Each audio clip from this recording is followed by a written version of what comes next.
Hello. Today's January 23rd, 2024.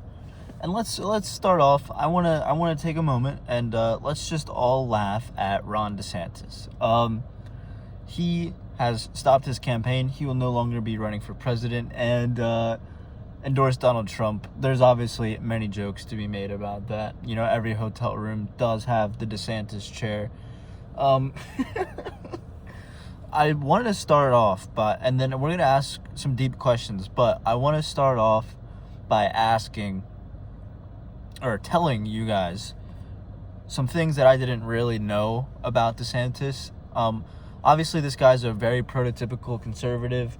He is as MAGA as it can get without being MAGA, because obviously Trump was his, Republican rival.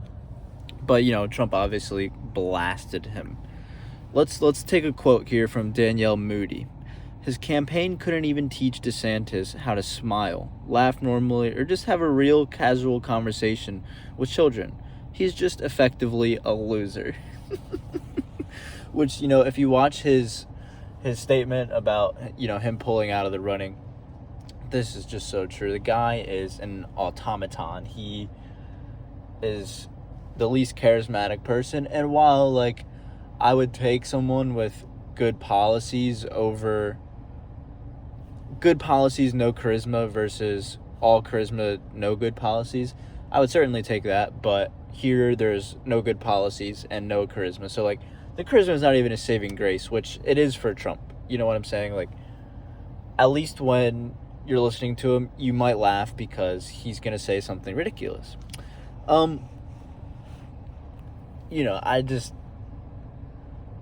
I can't imagine this guy talking to Putin.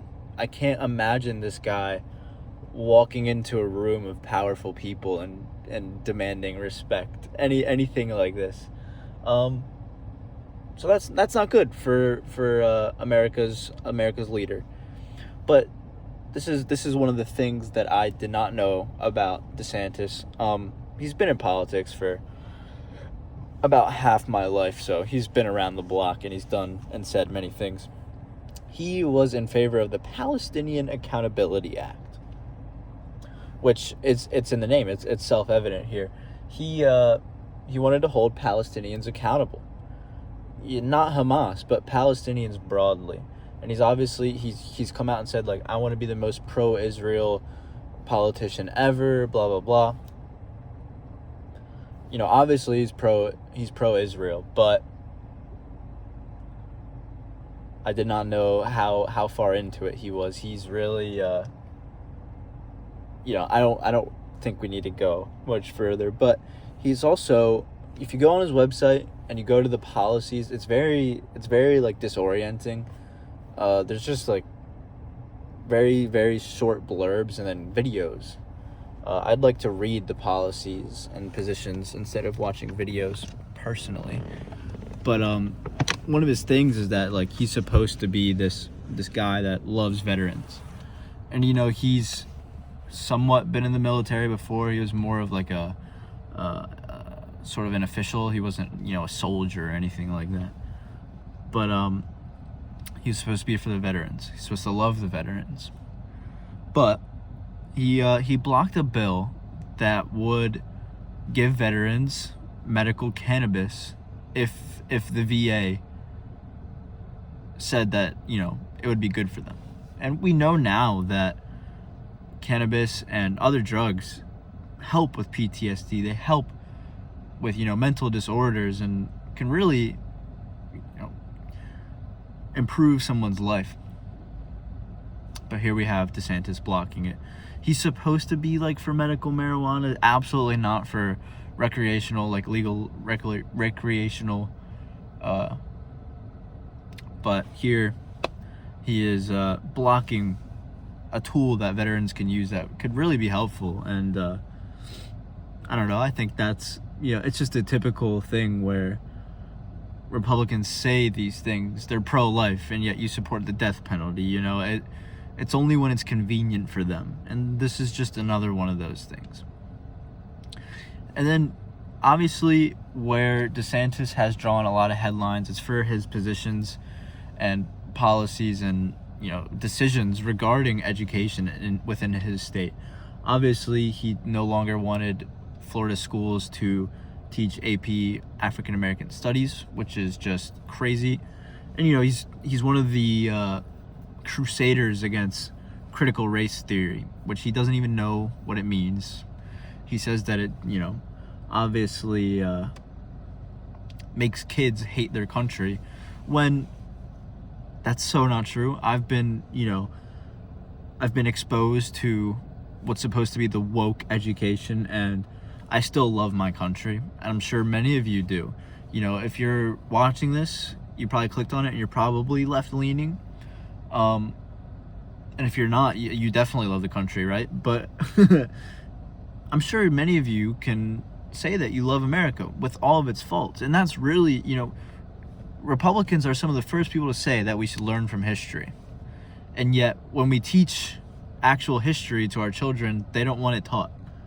And so here's the crux. He passed a bill that says we're going to have a day in schools where we remember the victims of communism, and it became Victims of Communism Day. That is outrageous to me. I've never heard of anything like it before. Obviously in schools we take time, like on 9/11, we're like, okay, this is a time, where we remember that America was attacked, and I think that's about it. I remember being taught about like D-Day on D-Day, but Victims of Communism Day.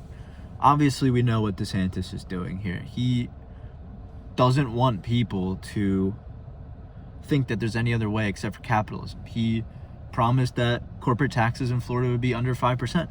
And he in his farewell message, he attacked Nikki Haley for being overly corporate, being sort of a corporate shill. But he is too. He just, sort of dresses it up and makes it seem like he's not. And the same with Trump. But that's a bit more nuanced, I would say. But yeah, Victims of Communism Day. I thought that was absolutely fascinating. This was not supposed to be the journal for today, but I was just thinking about it, and I think it's a day. It didn't happen today. It happened a few days ago, but it's worth getting excited over that the GOP is in such disarray that they once again have to rely on Trump.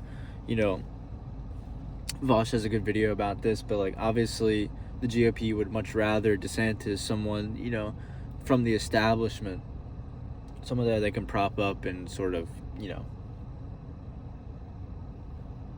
what's the word? We'll say control, but you know what I'm saying. But yeah, the GOP is in shambles, and they're going to have to rely on Trump again. And, the implications for an inevitable matchup against Biden, we'll see how it goes. Obviously, the election cycle is really ramping up now, and we'll be voting later this year.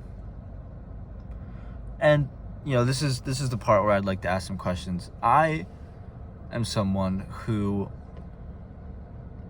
I want to be nice to people, right? Like I want to be a good person.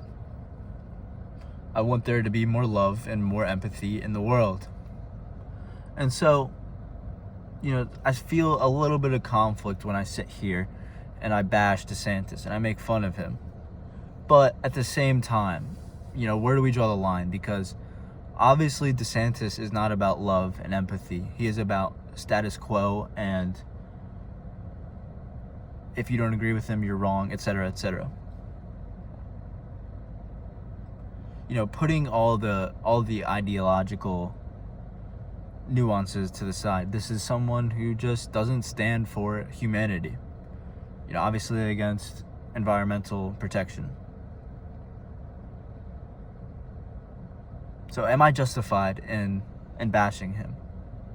That's where I find myself. Is there a way to be against it and make public comments against it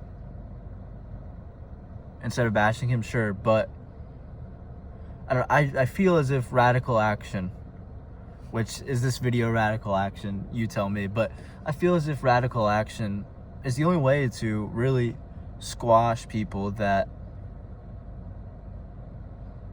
you know, don't stand for humanity.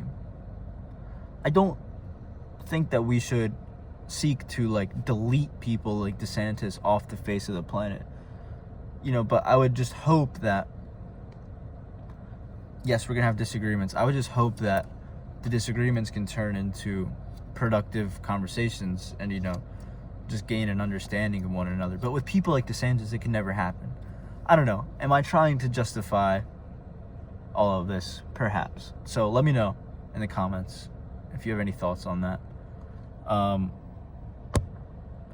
quite tired today, but I'm about to hit the gym, and I've got work later.